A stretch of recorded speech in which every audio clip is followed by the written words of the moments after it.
Assalamualaikum warahmatullahi wabarakatuh.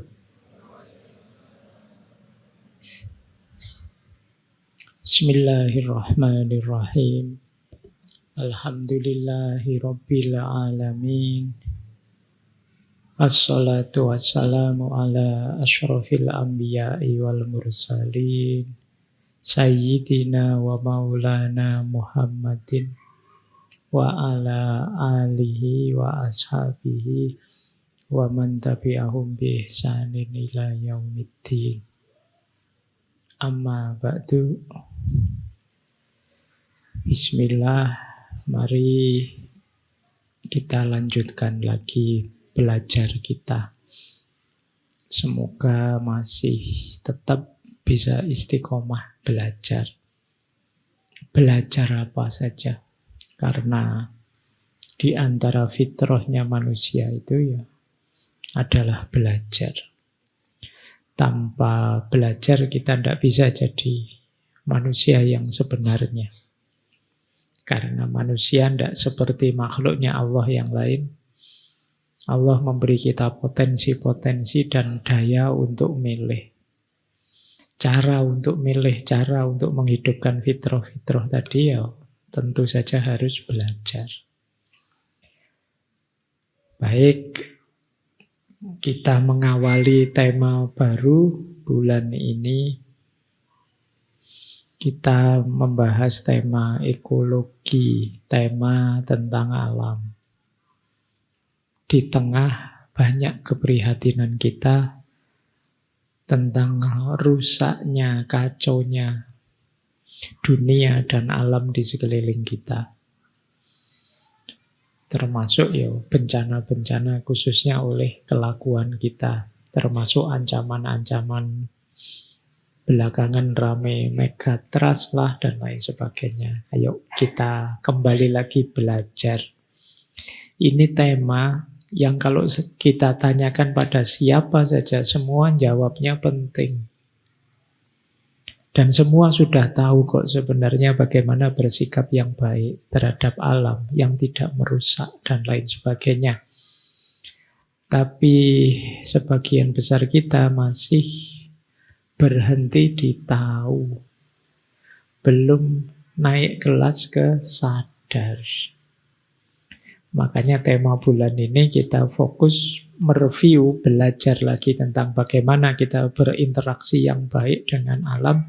Semoga nanti ada 1-2 materi yang membuat kita, saya sering pakai istilah meletik, membuat kita sadar tentang pentingnya interaksi yang baik kita dengan alam.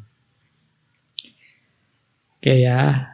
Semoga materi-materi bulan ini tidak berhenti hanya untuk keren-kerenan nambah wawasan, tapi sekaligus kita wujudkan dalam bentuk aksi nyata. Silahkan teman-teman berimprovisasi, berkreasi sendiri gimana caranya, saya ikut andil.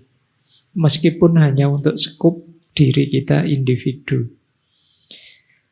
Tidak harus mikir yang besar-besar gimana ya biar Indonesia ini kabotan levelmu. Diawali dari individumu saja. Lingkunganmu paling kecil. Ya paling tidak kamar kosmu lah. Kalau kamar kosmu masih terlalu berat, ya kasurmu saja lah. Karena yang rapi, yang ramah lingkungan dan lain sejenisnya. Baik. Malam ini kita berkenalan dengan beliau. Mungkin materinya belum terlalu teknis, masih bersifat wawasan-wawasan universal ketika kita berhubungan dengan alam. Tapi menurut saya wisdomnya tampak dari tokoh ini. Yaitu beliau Henry David Thoreau. Terserahlah ya kalian bacanya apa, tulisannya ngono. Henry Davidnya kalian bisa baca. Ya, begitu masuk ke Thoreau-nya itu. Kadang-kadang Thoreau gitu kan, tidak apa-apa wis gitu. Kayak Sigmund Freud itu kan ya tidak apa-apa. Yang penting yang dimaksud orang itu loh, kamu sudah tahu ya. Baik, Beliau ini mungkin kalau dalam periodisasi era filsafat mungkin masih masuk di era namanya romantisisme. Jadi ini salah satu klaster, salah satu faham di barat. Kita itu kan sering menuduh barat itu terlalu rasionalistik, terlalu empiris, positivistik. Kebalikannya aliran yang namanya romantisisme ini. Lebih fokus pada hal-hal yang sifatnya dalam dan intuitif. Nah, itu sekitar abad 18. Kalau Thoreau ini beliau lahir 1718 sampai 1817 sampai 1862. Beliau usianya tidak panjang, meskipun karya-karyanya banyak dikutip orang, khususnya quote-quote-nya banyak, sering dipakai. Beliau berarti usianya sekitar 44 tahun. Jadi lebih tua saya sekarang dibandingkan dia, tapi ya karyanya dia internasional. Kalau saya kan level masjid saja. Beliau mengikuti satu aliran namanya transendentalisme dengan sahabatnya namanya Ralph Waldo Emerson. Beliau ini anaknya bapaknya itu punya pabrik pensil. Tidak tahu kayak gimana ya pabrik pensil, tapi bapaknya pabrik pensil. Berarti paling tidak dia orang mampu lah, menengah ke atas. Tapi dia memang punya filosofi hidup sendiri yang khas, suka menyendiri, lebih suka hidup sederhana, dan nanti konsepnya yang luar biasa tentang berhubungan dengan alam, makanya itu transcendentalisme and nature. Itu beliau memang hidup langsung di tengah semacam hutan kecil di pinggiran kota. Yang pengalaman itu kemudian ditulis di satu buku yang judulnya Walden. Jadi buku itu isinya semacam autobiografi atau cerita ketika beliau sedang hidup menyendiri. Kalau bahasa agama mungkin semacam uzlah lah. Tapi dari situ beliau punya konsep yang khas nanti tentang bagaimana kita berhubungan dengan alam.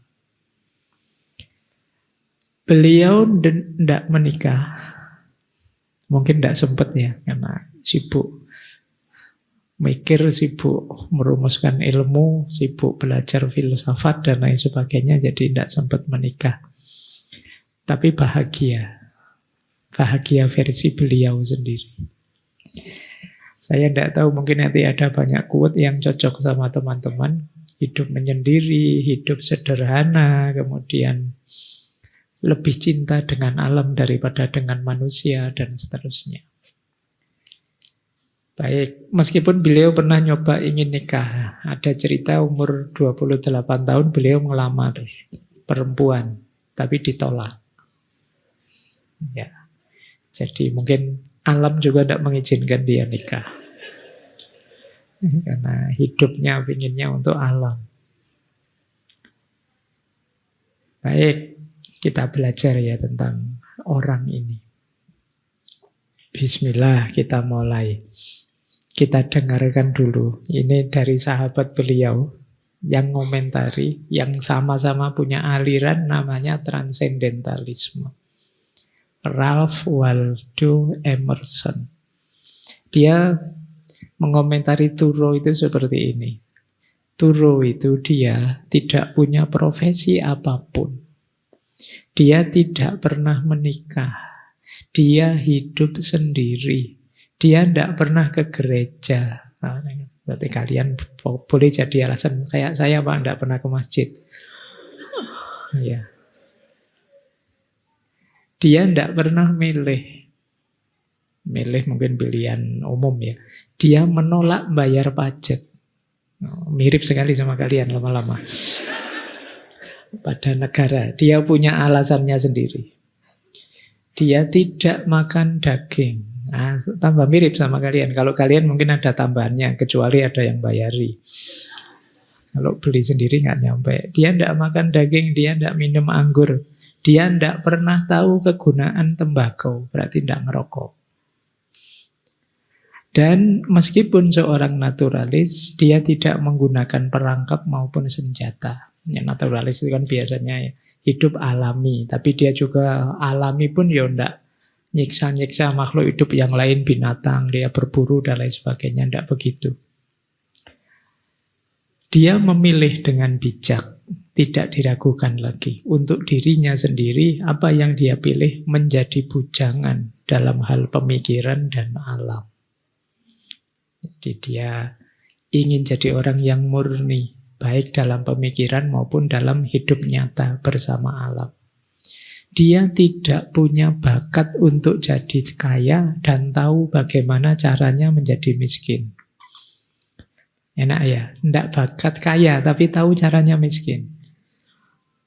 Kalau kebalikannya mungkin susah ya kalian. Saya tidak bakat kaya sih Pak, tapi tidak tahu caranya miskin, itu tersiksa kalian. Gaya hidupmu berarti gaya hidup kelas tinggi, padahal ya kamu tidak kaya. Nah, yang enak itu ya kaya tidak bakat sih, tapi tahu gimana caranya miskin. Atau sebaliknya, bakat kaya dan tahu gimana caranya kaya. Kalau ini sih enak.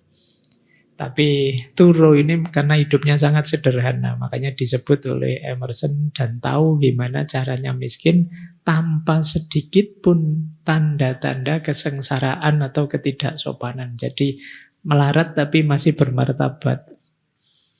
Tidak menunjukkan bahwa saya butuh yang lain, saya harus dibantu, silahkan donasi untuk saya, tidak begitu.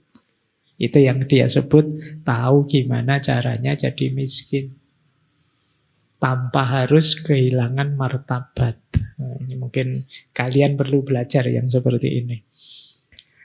Karena kaya itu lebih mudah dibandingkan miskin dalam menjalani hidup. Kalau sudah belajar miskin nanti tiba-tiba kaya gimana Pak? Ya Alhamdulillah. Yang sulit sudah siap kaya tiba-tiba miskin. Thoreau adalah ketulusan itu sendiri, kata Emerson. Dialah simbol orang yang memang tulus, yang sejati. Ini komentarnya sahabatnya.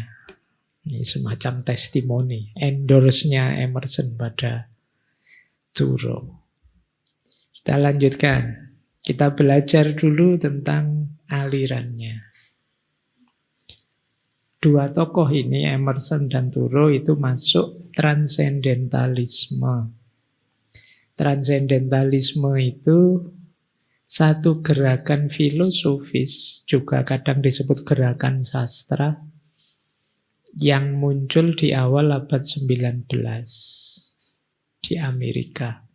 Menekankan pentingnya pengalaman langsung dan individual dalam mencapai pemahaman yang mendalam tentang kebenaran dan realitas. Jadi titik tekannya aliran transendental itu ada pada pencarian kebenaran yang mendalam dengan perangkat batin, perangkat intuisi. Jadi ini agak biasanya sering dikontraskan dengan empirisme. Kalau empirisme itu kan berhenti di fakta. Berhenti di kenyataan empiris yang bisa disentuh oleh panca indera. Tapi transendentalisme ingin melampaui itu. Ini mungkin seperti asumsi kalau dalam pelajaran tasawuf itu loh, bahwa dunia ini tidak hanya yang kelihatan. Tangkaplah esensi di balik yang kelihatan. Kalian akan lebih kaya menangkap makna. Kalau berhenti di yang kelihatan, ya kita mungkin agak miskin dalam hal makna. Misalnya kopi ini, kalau kalian hanya menilainya, hanya minuman yang bisa dirasakan oleh lidah tanpa makna lebih dalam, ya Berarti kalian perlu belajar transendentalisme. Ada banyak makna bisa kalian tarik, meskipun sekedar dari kopi yang 1 gelas ini. Kita coba ya. Bismillah.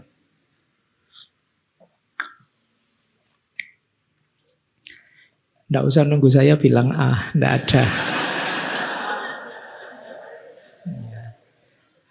Nggak muncul ahnya kalau saya, nggak usah ditunggu. Baik. Nah, ide pokoknya apa? Ide pokoknya transendentalisme itu seperti saya bilang tadi ya, menggali kebenaran, menemukan makna. Dengan cara apa? Eksplorasi diri. Ini memang agak mirip dengan wawasan-wawasan timur bahwa kedalaman itu adanya dalam diri, kemudian mencari hubungannya dengan alam. Tapi ada satu ciri yang lain yang khas, sampai Thoreau tadi tidak bayar pajak, dia punya alasan sendiri. Karena dia melihat seringkali norma-norma sosial, norma-norma budaya komunal bersama itu justru menghalangi individu menemukan kebenaran yang sejati. Kadang-kadang malah justru mengeruhkan, mengacaukan. Jadi di titik ini kemudian ada kritik-kritik terhadap hidup sosial, termasuk agama di level sosial. Makanya tadi ada kalimat dari Emerson, dia ini orang tulus sih, tapi tidak pernah ke gereja. Itu antara lain bentuk protes dia, karena kadang ada keberagamaan yang membelenggu individualitas. Kita jadi tidak bisa mengenali diri kita sendiri, karena kita dihalang-halangi untuk membaca diri kita secara objektif. Nah, itu visi pokoknya. Ada 2 buku dari 2 orang ini, yaitu Emerson dan Thoreau, yang sering sekali dikutip. Yang pertama Nature dari Emerson, dan yang kedua Walden dari Thoreau. Malam hari ini referensi kita sebagian besar dari bukunya Thoreau ini, karena kita sedang bahas beliau. Kapan-kapan Emerson bisa kita bahas ulang. Yuk kita mulai ya, belajar transendentalismenya Thoreau dan hubungannya apa dengan alam. Ada quotes menarik dari bukunya Thoreau. To be awake is to be alive. Ini kalau diterjemahkan lebih bebas, mungkin maksudnya hidup itu ya kesadaran. Tidak ada nilainya kita hidup kalau kita tidak sadar. Istilahnya Ibnu Tufel, Hay bin Yaqdhon. Hay itu hidup, Yaqdhon itu bangun. Bangun itu maksudnya sadar. Masa kita hidup sekali saja tidak tercerahkan, tidak sadar. Ketika kita hidup dengan tidak sadar, berarti kan kita abai makna, abai nilai. Kita tidak ngerti apa dan mau kemana, wong kita tidak sadar. Kalau sampai usia kalian ini, misalnya kalian mungkin usia 20-an ya, kalau ditanya orang, apa sih makna hidup ini bagimu? Dan kalian tidak bisa jawab, kemungkinan kemarin kalian tidak terlalu serius dengan hidupmu. Kamu tidak pernah mikir, saya pas tidak sih seperti ini? Hidup saya ini on the right track atau tidak sih? Keinginanku apa sih? Penyesalanku kemarin-kemarin yang harus diperbagi apa sih? Ini kan namanya kalian menyadari hidup. Tapi kalau kalian tidak bisa jawab itu semua, ya berarti kalian belum aware, belum awake, belum bangun. Hidupmu mungkin seperti mesin saja, seperti robot saja. Berjalan sih, canggih sih, tapi tidak punya kesadaran. Otomatis saja. Kita kan hari ini persis kan seringkali kayak mesin. Bangun tidur HP, TikTok. Nanti mandi, di kamar mandi pun sambil pegang HP. Ya kan? Entah sambil nyanyi, entah sambil jongkok, entah sambil apa, tidak bisa lepas dari HP. Nanti bahkan habis mandi ke kamar, sepi HP-nya diputer lagu apa, HP lagi, tidak bisa. Dan ritme ini berulang terus. Akhirnya kita kayak robot, melakukan aktivitas apapun tapi tanpa kesadaran. Sampai kemudian kita kaget, ternyata sudah mau ujian ini ya. Ternyata sudah terancam DO saya. Ternyata itu menunjukkan kita selama ini belum yaqdzun, belum sadar. Masih sekedar hidup. Itu kan diketawakan sama Buya Hamka itu kan. Kalau hidup sekedar hidup, ya monyet di hutan juga hidup. Itu tajam kalimatnya ya. Oke, baik, kita lanjutkan. Ini salah satu quote mungkin ya yang penting dalam transendentalisme. Yuk kita menyadari hidup kita, mengeksplor diri kita, menegakkan identitas jati diri, keinginan kita, dan seterusnya. Baik, kita mulai pelan-pelan. Transendentalismenya Thoreau yang pertama, seperti sedikit saya singgung tadi ya, berbasis pada intuisi. Jadi intuisi sebagai sumber kebenaran. Ini mirip kalau teman-teman membandingkan seperti saya bilang tadi dalam kajian-kajian tasawuf. Jadi kebenaran tertinggi itu tidak akan bisa ditangkap oleh akal atau rasio yang terbatas, tapi melalui intuisi atau pengalaman pribadi. Jadi intuisi itu sering didefinisikan sebagai pengetahuan yang kita peroleh melalui pengalaman langsung, tidak melalui belajar keluar diri. Jadi intuisi itu pengetahuan yang hadir dalam diri kita.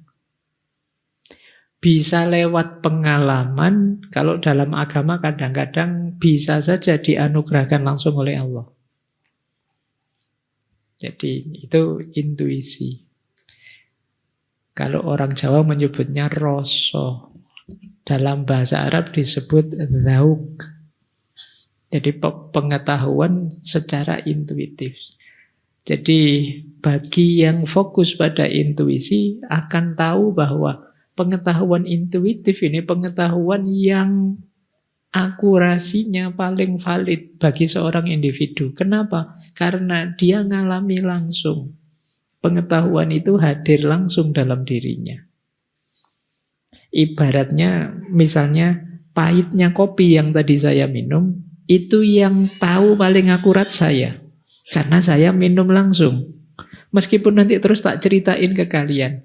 Pahitnya itu mirip-mirip kalau kalian menjilat tembok terus ditambah apa dikit cerita, deskripsi. Kalian membayangkan tapi tidak akan valid kalau hanya cerita. Kalau ingin tahu, ya nanti kalau saya pergi kalian minum kopi saya, oh kayak gini toh pahitnya. Itu pengetahuan intuitif. Jadi kalian berteori apapun tentang Tuhan, akan sulit bisa menangkap Tuhan itu seperti apa pasnya. Maka dalam tasawuf alami saja kedekatan kebersamaan dengan Tuhan. Kalian akan bisa menyadari seperti itulah Tuhan. Ini kalau dalam tasawuf. Jadi termasuk pengetahuan-pengetahuan yang dilimpahkan langsung oleh Allah dalam diri kita. Kalau Imam Ghazali menyebutnya ilmu laduni. Itu juga jenis pengetahuan intuitif. Ilham, itu jenis pengetahuan intuitif. Bahkan wahyu dari Allah pada para nabi dan rasul itu jenis pengetahuan intuitif. Jadi para nabi dan rasul tidak mencari keluar, tapi pengetahuan itu dianugerahkan ke dalam. Nah, kata Thoreau dan kawan-kawan dalam aliran transendentalisme, kita itu punya fakultas pemahaman namanya intuisi. Yang dia bisa menangkap kebenaran secara lebih pas, lebih dalam dibandingkan akal dan rasio. Jadi oleh karena itu di banyak tulisannya Thoreau, dia banyak bilang tentang ayo kita sering-sering mendengarkan suara hati atau suara batin. Karena dalam kondisi jernih, dia bisa menyuplai kebenaran. Kalau batinmu jernih, kadang-kadang kalau ada yang jelek, yang negatif masuk, itu kan, rasanya kok ndak srek ya. Itu sebenarnya jenis pengetahuan intuitif. Kok ndak enak ya, ndak nyaman ya. Makanya ada hadis itu yang isinya Rasulullah bilang, al-ismu mahaka fi sodrika wa karihta ayat toli'a alaihin nas. Dosa itu kalau hatimu terguncang, kamu kok rasanya ndak enak ya melakukan ini, itu kemungkinan ism, kemungkinan dosa.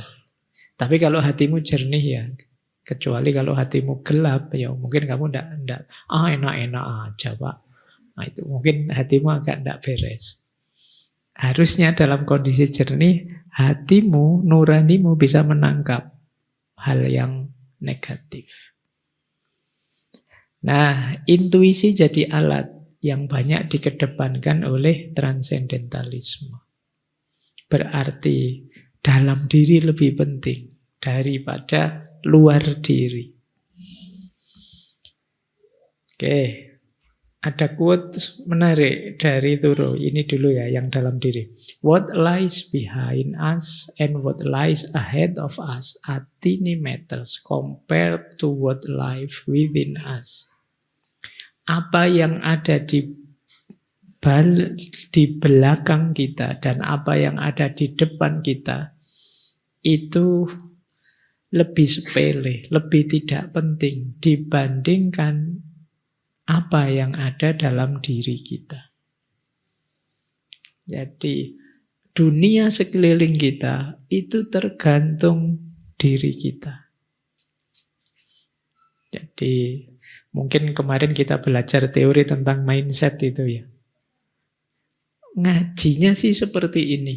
Tapi apakah nyaman ataukah tidak nyaman, enak ataukah tidak enak, itu biasanya tidak tergantung situasi di luar diri kita, tapi tergantung suasana diri kita, kondisi diri kita. Kalau kamu lagi stres, lagi galau, lagi sumpek, serame apapun ngaji ini rasanya sepi, pikiranmu melayang kemana-mana. Jadi kondisi dalam diri kita lebih menentukan. Kalau kamu sedang marah, ada komedi selucu apapun, kamu tambah ngamuk. Kenapa? Yang harusnya lucu kamu tertawa karena batinmu sedang galau, rasanya malah melecehkanmu dan kamu marah. Jadi yang ada dalam diri kita itu lebih penting. Makanya tadi alatnya intuisi. Bisa saja ini pengalaman menyenangkan bagi orang lain, tapi begitu masuk ke saya menangkapnya sebagai pengalaman yang kurang menyenangkan. Pengalaman yang negatif. Jadi ternyata dunia di depanku, dunia di belakangku itu kalah penting dengan dunia di dalam diriku. Berarti apa? Tugas kita pertama membereskan dunia dalam diri. Ya entah gimana caramu untuk membereskan dunia dalam diri. Makanya Thoreau juga bilang, keindahan dalam diri kita lah yang memungkinkan kita mengenali keindahan di sekitar kita. Jadi diri kita indah dulu, baru kita bisa mengapresiasi, meresepsi keindahan di sekeliling kita. Kalau diri kita belum indah, melihat alam yang indah, sementara jiwa kita rusak, misalnya kacau, ya keindahan alam itu tidak akan kompatibel dengan diri kita. Ketika tidak kompatibel, ya kita tidak bisa menemukan keindahannya. Ya kalau kita sedang, kayak tadi loh, sedang marah seperti tema minggu lalu itu.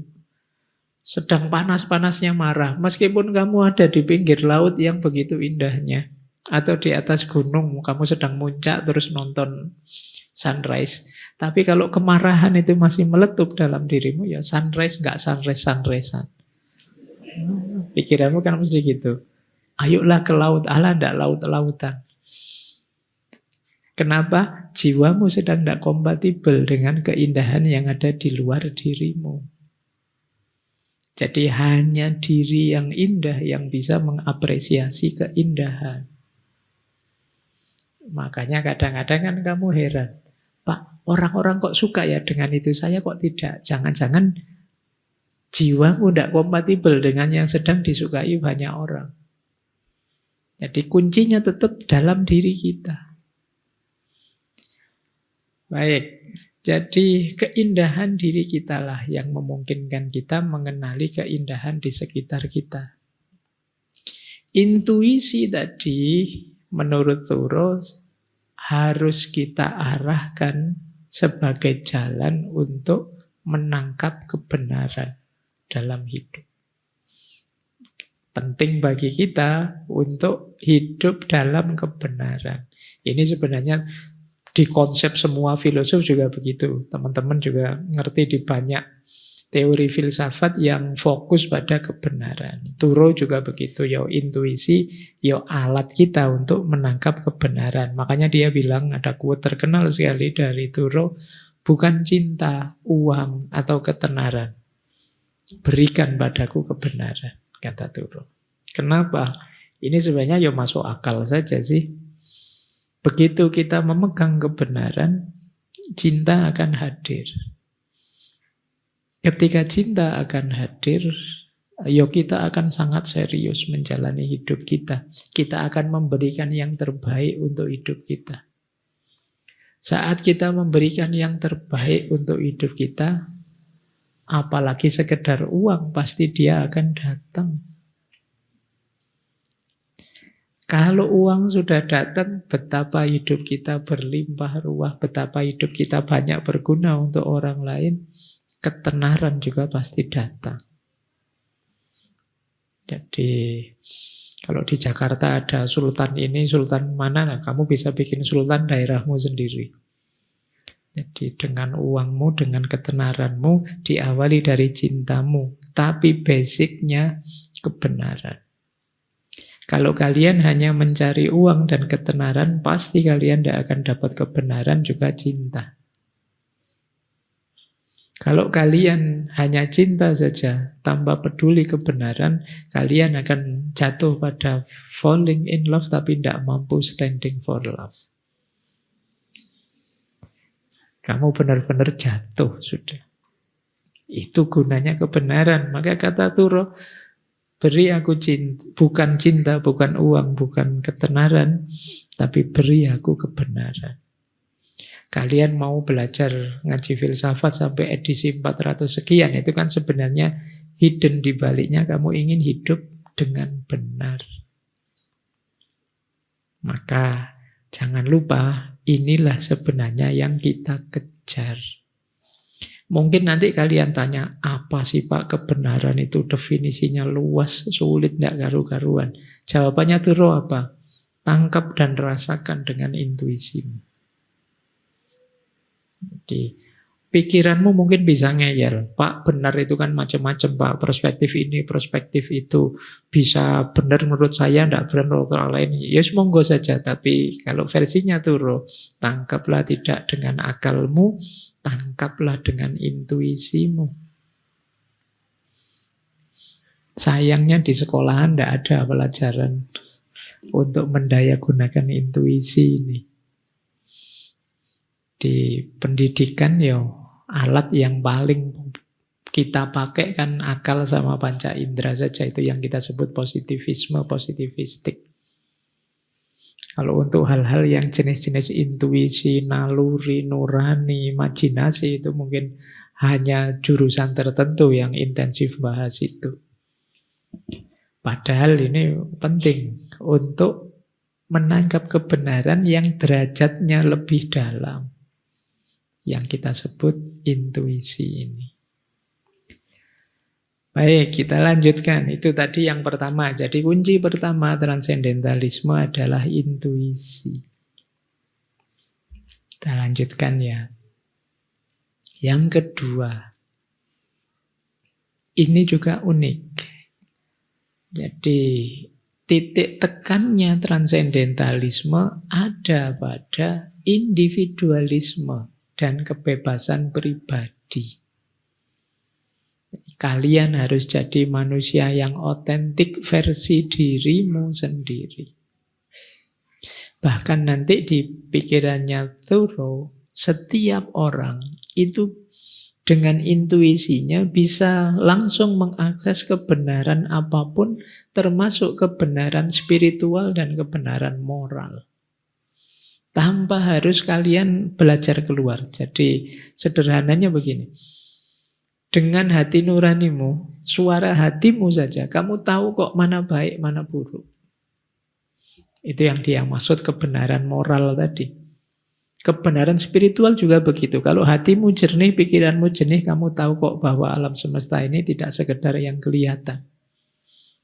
Pasti ada daya, ada kekuatan di balik yang kelihatan. Jadi ini menunjukkan bahwa diri kita sebagai individu itu sebenarnya sudah powerful, sudah luar biasa untuk menemukan kebenaran. Bahkan tanpa bantuan eksternal. Tanpa harus kalian diberitahu atau diberi buku apa. Kalian tahu kok kalau bohong itu jelek. Kalian tahu kok mengkhianati orang itu jahat. Kalian tidak bisa alasan, Pak, sejak kecil tidak ada yang ngasih tahu saya, Pak, bahwa bohong itu salah. Jadi ya saya bohong terus ya. Seandainya tidak ada yang ngasih tahu pun, harusnya hati nuranimu dan intuisimu tahu bahwa itu tidak boleh, itu tidak seharusnya. Nah, pandangan ini nanti mengarah pada namanya individualisme. Versi transcendentalisme. Jadi mari kita jujur dengan diri kita sendiri, mari kita menjalani hidup dengan nilai-nilai kebenaran yang kita serap. Banyak orang yang tidak berani begini. Padahal kata Turo, inilah kebenaran yang sejati. Menurut saya yang benar ini, dan aku akan menghidupkan kebenaran ini sesuai pemahamanku. Jarang orang berani begini. Seperti di tema Herd Instinct 2 minggu yang lalu, orang selalu ingin mengikuti yang lain. Bagaimana yang lain, ya saya ke situ. Akhirnya dia tidak otentik. Nah, transcendentalisme mengajari kita untuk yuk kita jadi diri kita sendiri. Sesuai pilihan kita, sesuai keinginan kita. Itulah mengapa nanti Turo itu kemudian hidup menyendiri di hutan. Meskipun hanya 2 tahun. 2 tahun, 2 bulan. Jadi dia hidup di hutan tadi, ingin menyendiri, ingin merasakan hidup yang otentik, tidak banyak dipengaruhi oleh masyarakat, tidak banyak dipengaruhi norma-norma yang tidak perlu, dan lain sebagainya. Dan dia memang mengalaminya langsung. Di situ pada akhirnya akan muncul pribadi yang kuat, tangguh, yang tidak gampang hanyut oleh arus zaman. Kalian kan sering tanya, apa sih Pak gunanya dulu para ulama itu uzlah itu? Antara lain apa? Menguatkan pribadi. Kok bisa Pak? Iya, karena di sana mereka bisa jadi manusia yang otentik, jadi diri mereka sendiri. Tidak harus banyak beradaptasi menyesuaikan dengan maunya masyarakat. Jadi karena masyarakat itu kadang-kadang dalam aspek tertentu menghambat pengembangan diri kita. Mau gini mbak boleh, mau gitu enggak boleh. Nah kalau kamu sedang uzlah, seperti Turo ini terus hidup di hutan, dia lebih bebas, bisa mengeksplor dirinya sedalam-dalamnya. Nah, itu rahasianya kenapa para sufi, para ulama itu di antara riyadohnya adalah uzlah. Bahkan bila perlu kholwat. Ya selain mukorobah mendekat pada Allah juga melatih pribadi. Di situ dia kuat, mandiri. Bayangkan kalau hidup terus di tengah masyarakat kan, apalagi seorang alim yang dihormati, dihargai, tidak bisa. Dia bisa melatih dirinya mandiri. Yang terjadi apa? Dilayani orang. Disayang orang terus tidak boleh ini, tidak boleh itu, bisa saja begitu. Maka ketika beliau menyendiri, jadi kuat dalam kesendirian. Ternyata kesendirian bisa menguatkan. Karena banyak orang jadi lemah ketika tergantung pada orang lain. Ketika kamu sendiri, akhirnya mandiri. Ketika kamu bisa hidup mandiri, kamu jadi kuat. Ini konsep antara lain yang mendasari pandangan transendentalisme bahwa kita harus jadi diri pribadi kita sendiri. Makanya dia punya quote yang menarik, as long as possible, live free and uncommitted. Sebisa mungkin hiduplah secara bebas tanpa komitmen. Semampumu. Beliau pakai istilah as long as possible ya, karena ada dunia kita tidak sesimpel bayangan kita ya kita. Tapi sebisa mungkin bebaslah dan uncommitted. Uncommitted itu jangan terlalu banyak bikin komitmen, bikin janji, bikin nadar ini, nadar itu, bikin saya akan setia ke sini, itu memberatkanmu. Bebaslah dan jangan terlalu banyak komitmen. Jadi kalau diminta komitmen ya kamu minggir dulu. Biar ya kamu bebas dulu. Kamu kok tidak komitmen dengan janji kita? Untuk sementara saya tidak komitmen dulu. Siapa tahu ada yang berubah, siapa tahu ada yang berkembang, siapa tahu. Makanya uncommitted. Kita tidak tahu yang terjadi besok apa. Misalnya kalian komitmen, aku akan selalu di sisimu. Kalau tiba-tiba dapat beasiswa keluar negeri kan eman-eman. Nanti kamu dimarahi, mana komitmenmu, kan tidak enak. Jadi sebisa mungkin bebas dulu sampai dirimu kuat terbentuk. Maka as long as possible, live free and uncommitted. Yo nanti mungkin pada saatnya ketika kita sudah kuat berkomitmen ini itu, tapi kita jadi trendsetternya, bukan followernya. Ini ada kalimat menarik dari Thoreau. Jangan ikuti jalan yang ada. Pergilah ke tempat yang tidak ada jalannya dan tinggalkan jejak. Maka kalian akan jadi penemu. Kalian akan jadi perintis. Kalian akan jadi pionir. Kalian akan jadi pelopor. Kalau kalian hanya mengikuti jalan yang ada saja, ya kalian hanya follower. Sehebat-hebatnya follower, ya kamu tetap disetir oleh yang kamu follow. Jadilah perintis. Jadi jangan hanya mengikuti jalan yang ada. Jangan hanya niru-niru. Wah teman saya Pak bikin konten kayak gini viral. Saya tak bikin juga. Dia viral, mungkin kamu enggak. Kamu hanya mengikuti jalan sebelumnya. Coba bikin jalan baru. Berkreasi, inovatif, imajinasinya dipakai. Nah, tinggalkan jejak. Biar orang yang mengikutimu, bukan kamu yang mengikuti orang. Ini visi transendentalismenya Thoreau. Kita lanjutkan. Ini loh dia bilang. Kenapa dia kemudian mandiri menyendiri? Kata dia begini. Aku merasa menyendiri hampir sepanjang waktu itu menyehatkan. Berada di tengah orang lain, bahkan dengan orang-orang yang terbaik, akan cepat melelahkan dan membuat jenuh. Aku suka menyendiri.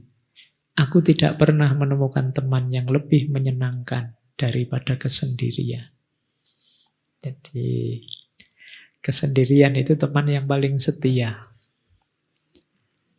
Tidak pernah pergi meskipun kamu sendirian. Ada terus. Makanya kata dia, aku tidak pernah ketemu teman yang lebih setia, lebih menyenangkan daripada kesendirian. Bahkan meskipun punya teman yang paling hebat sekalipun. Kata dia, kadang-kadang dengan orang-orang terbaik itu malah melelahkan, merepotkan. Ayo, misalnya kalian ya, ada nanti yang ikut saya misalnya ke rumah. Itu kan kalian sudah terikat, tidak bebas sama sekali. Sungkanlah, khawatir ini, khawatir itu. Nanti mau ke kamar mandi saja, mikir bolak-balik, mengganggu nggak ya? Tidak enak, jangan dikira. Meskipun kamu didampingi orang paling hebat, kamu akan nyaman. Bahkan dengan orang terbaik cepat lelah dan jenuh. Jadi mending sendiri bebas. Ini mungkin yang nanti dilanjutkan oleh Sartre itu kan, bahwa orang lain itu memang neraka. Gara-gara ada orang lain ini saya tidak bebas, tidak bisa ngapa-ngapain. Kalian malam hari ini kan gitu, orang lain itu menyusah. Gara-gara ada orang lain saya tidak bisa selonjor, saya tidak bisa lesehan, saya tidak bisa. Baik, maka Thoreau lebih memilih kesendirian. Ternyata sendiri itu menyehatkan, kata dia. Lanjut ya, ini filosofi kedua. Filosofi ketiga dari transendentalismenya Thoreau. Dia menolak materialisme dan konsumerisme. Kalau ini mungkin relevan ya dengan hidup kita. Dulu pernah kita bahas di Simple Life, hidup yang sederhana saja. Jadi dia mengkritik masyarakat hari ini fokusnya hanya kekayaan materi dan konsumsi.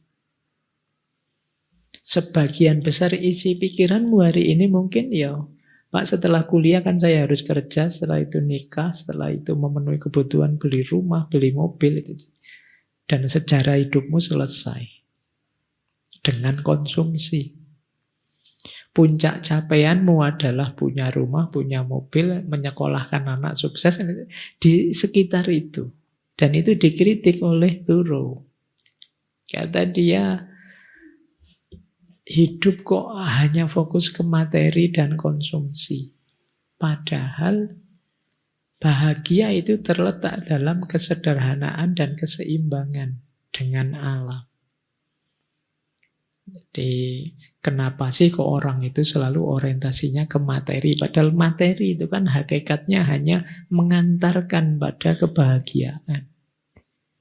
Kita justru berhenti di materinya, tidak lanjut ke kebahagiaannya. Akhirnya kita fokus mengumpulkan materi, fokus mengumpulkan uang. Tanpa kita sadar gunanya uang untuk apa. Karena ketakutan-ketakutan kita mungkin akan masa depan lah, akan besok dan lain sebagainya. Ini yang dikritik oleh Thoreau. Kita hidup hanya konsumtif saja. Tidak kreatif, tidak produktif. Kenapa begitu? Ya karena sejak awal kita ternyata tadi kita tidak mandiri, kita follower saja. Follower itu ya hanya mengkonsumsi yang dihasilkan oleh yang dia ikuti. Ya kalau seperti ini ya tidak mungkin mandiri. Karena kita tergantung pada yang lain. Itulah kenapa dia nanti prihatin, dia bilang begini. Sebagian besar kemewahan dan kenyamanan hidup itu sebenarnya tidak hanya bisa diabaikan, tapi ternyata juga hambatan nyata bagi peningkatan derajat umat manusia. Jadi ini yang banyak menghalangi kita untuk maju, untuk meningkat martabatnya manusia. Karena manusia apalagi hari ini hanya berhenti di materi. Iya, materi itu penting dalam hidup, tapi jangan berhenti di situ. Hidup kita luas, hidup kita kompleks. Tidak sekedar kenikmatan panca indera yang harus kita kejar. Kita mungkin perlu kenikmatan hati, kenikmatan pikiran, kenikmatan spiritual. Yang itu bisa diantarkan oleh materi, tapi tidak bisa hanya materi saja. Itulah kenapa istilahnya transendentalisme. Jadi melampaui pengalaman konkret, pengalaman nyata yang biasa. Kita masuk ke makna yang lebih dalam. Baik. Nah ini rumus dari beliau. Sederhanakan hidupmu. Jangan buang waktu bertahun-tahun untuk berjuang demi hal-hal yang tidak penting. Jangan membebani dirimu dengan kepemilikan. Tetapkan kebutuhan dan keinginanmu tetap sederhana dan nikmati apa yang engkau miliki. Jangan hancurkan kedamaian pikiranmu dengan menoleh ke belakang, mengkhawatirkan masa lalu. Jalani hidup di masa sekarang. Sederhana saja. Nah, jadi ayo hidup sederhana saja. Jangan berlebihan juga jangan kurang. Jangan dikira sederhana itu berkekurangan. Enggak. Orang Jawa menyebutnya sakmadyo. Secukupnya saja. Kalau 1 gelas cukup, kenapa sih 2 gelas? Nah, itu namanya tidak sakmadyo. Ayo sakmadyo. Kalau baju 5 cukup, kenapa baju kita kok 10, 20? Ini namanya tidak sakmadyo. Biasanya berlebihan itu menyusahkan, kurang juga menyusahkan. Makanya di banyak teori etik disebut bahagia itu ada di pas saja. Tidak kurang, tidak lebih.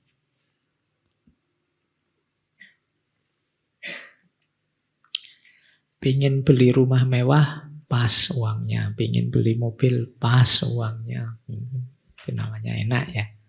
Ya enggak apa-apa, cita-cita tinggi tapi pas. Jangan berlebihan. Yuk kita lanjutkan. Jadi itu filosofi ketiga dari transendentalisme. Filosofi keempat. Thoreau, kenapa tadi sampai tidak bayar pajak ya? Dia nulis buku judulnya Civil Disobedience. Jangan salah, pikiran-pikirannya Thoreau itu nanti yang banyak mempengaruhi. Dulu kita pernah belajar Martin Luther King Jr. termasuk Mahatma Gandhi. Dari aspek moralitasnya. Jadi kata dia, setiap individu punya hak dan kewajiban menentang ketidakadilan. Bahkan jika itu harus menentang hukum. Kalau hukumnya tidak adil, ya kenapa tidak harus ditentang. Jadi padahal tadi rasanya intuitif, lembut, tapi ya kalau sudah urusan moralitas tetap harus melawan. Kalau sudah urusan ketidakadilan ya tetap harus protes. Kata Thoreau, hukum moral itu lebih tinggi daripada hukum buatan manusia. Hukum moral itu apa? Hukum yang berdasarkan hati nurani tadi. Kadang-kadang hukum formal yang buatan manusia itu berlawanan dengan hati nurani. Dalam kasus seperti ini menangkan hati nurani. Itu versinya Thoreau. Kan sering kita dengar kasus-kasus yang kok rasanya tidak tega ya. Hukumnya sih memang begitu. Tapi mungkin dulu pernah ada saya dengar nenek-nenek yang ngambil kayu di hutan. Karena dia memang tidak tahu hutan itu tidak bisa diambil sembarangan. Tapi dia memang butuh untuk makan. Akhirnya malah dituntut di pengadilan, kemudian divonis salah, dipenjara, dan seterusnya. Memang secara formal hukumnya bunyinya begitu, dia ngambil miliknya orang lain. Tapi secara moral hati nurani kan rasanya kok tidak pas ya, tidak cocok ya. Itu kalau Thoreau ya hukum moral lebih tinggi. Hati nurani harus kita menangkan. Karena ada efeknya. Kalau manusia terus-menerus membungkam hati nuraninya, lama-lama hati nuranimu akan tumpul. Kalau hati nuranimu tumpul, manusia dan kemanusiaan akan selesai. Karena kemanusiaan kita itu dasarnya hati nurani. Bahkan akal saja, kalau urusan kemanusiaan kadang harus kita tepikan dulu. Kalau ada temenmu misalnya, akhir bulan datang padamu, Mas, mbok aku pinjam uangnya 100 saja. Aku habis sama sekali ini. Lupa kemarin saya belanja kalap aku. Misalnya. Harusnya top up-nya berapa, tak masukkan semua. Duit kunte akhirnya ini bulannya masih awal, ini baru tanggal 2. Wah, aku pinjem lah buat makan. Itu kalau pakai akalmu, mesti akalmu akan bilang, enak aja pinjem-pinjem, siapa kamu? Bukan saudara, bukan anak, pacar juga bukan misalnya. Kemudian salahmu sendiri, uangmu kamu habis-habiskan, kok malah aku yang sekarang. Secara rasional begitu memang jawabannya. Tapi kalau majumu tidak pakai akal, pakai hati nurani, jawabannya bisa beda. Jadi itu gunanya suara hati atau hukum moral tadi dalam transendentalisme. Intuisi dan hati nurani bisa menangkap, tidak pas ini, tidak adil rasanya. Nah, makanya dalam hukum itu ada istilah rasa keadilan.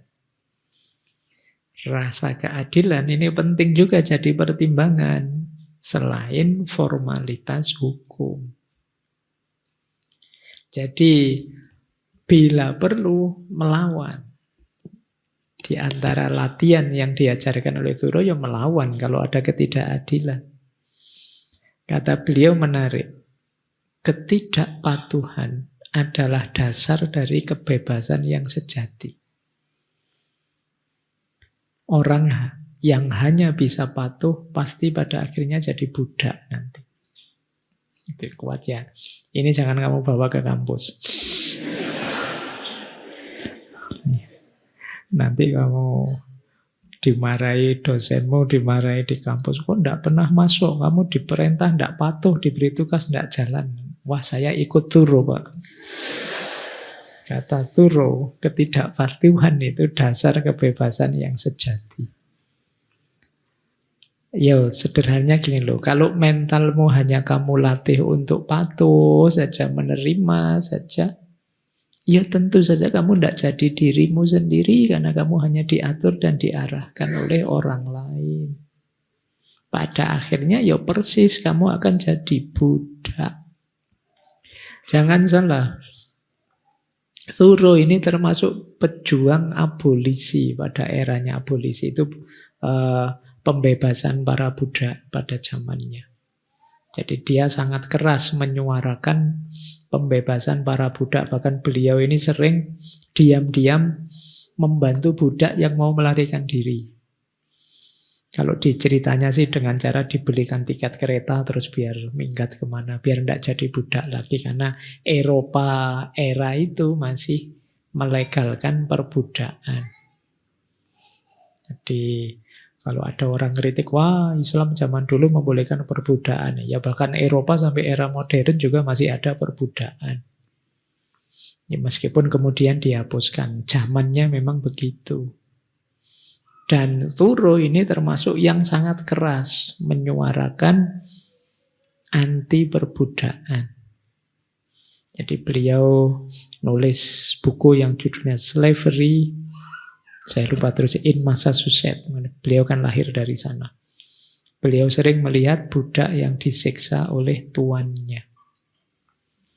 Nah, di antara imbasnya pengalaman itu beliau menyebut, kita harus punya power untuk resisten, untuk melawan kalau ada ketidakadilan.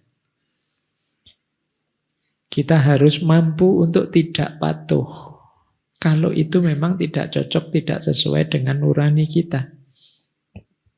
Karena orang yang hanya bisa patuh pasti akan jadi budak. Kemampuanmu harus lengkap. Kalian harus bisa iya juga bisa tidak. Kalian patuh bisa kalau memang baik, tapi melawan juga bisa kalau itu negatif. Jangan hanya bisa patuh saja, karena kalian akan jadi budak. Tapi juga jangan bisanya bantah saja. Patuh tidak bisa, kalian akan terpencil dari masyarakat. Kamu akan terasing dari zamanmu. Dua-duanya harus bisa. Patuh bisa, membantah juga bisa. Tapi yang dibantah hal-hal yang negatif, yang tidak sesuai dengan hati nurani kita. Lanjut, makanya dia bilang Aku tidak dilahirkan untuk disiksa. Aku akan bernafas dengan caraku sendiri. Mari kita lihat siapa yang lebih kuat. Jadi ini dia semacam mengkritik orang-orang yang ngatur-ngatur, mengarah-arahkan, mendominasi, menghegemoni hidup kita. Sehingga kita jatuhnya tadi tidak bebas. Oleh Thoreau kita diarahkan, jadilah dirimu sendiri. Bernafaslah sesuai caramu. Nanti dilihat kuat-kuatan, yang lain juga sesuai caranya. Nanti kita lihat siapa yang lebih kuat. Jadi ini arahnya ke kebebasan moral tadi. Jadi ini sebelum ke tema utama kita ya. Nah, dia melihat begini, kebanyakan manusia menjalani hidup dengan keputusasaan diam-diam. Apa yang disebut kepasrahan adalah keputusasaan yang nyata. Jadi ini juga mengkritik yang serba patuh, serba pasrah. Pasrah didefinisikan oleh Thoreau sebagai putus asa diam-diam. Kalau kamu bilang, saya tidak putus asa Pak, tapi saya pasrah sajalah, apa yang terjadi sama saja. Itu namanya putus asa. Tidak mau berjuang lagi. Kata dia, banyak orang begitu. Hakikatnya dia males berjuang, kemudian pakai argumen pasrah, pakai alasan takdir, padune males. Nanti, Pak, bukankah hidup ini segalanya sudah ditentukan oleh Allah? Iya, segalanya sudah ditentukan oleh Allah. Tapi kan kita tidak tahu ketentuan Allah untuk diri kita itu apa. Tapi kan memang kamu sengaja menafsirkan diktum itu untuk alasanmu, kamu males. Saya ngapain Pak belajar capek-capek, ngapain saya kerja keras, ngapain mbok pasrah saja, kan Allah yang ngatur. Loh, Allah tidak akan turun tangan kalau kamu tidak bergerak dulu. Jadi kan itu kan ayatnya yang sering kamu kutip itu loh. Innallaha la yughayyiru ma biqaumin. Jadi Allah tidak akan mengubahnya sebelum kamu berikhtiar untuk mengubahnya lebih dulu. Ya kalau kamu diem saja tidak ada yang berubah.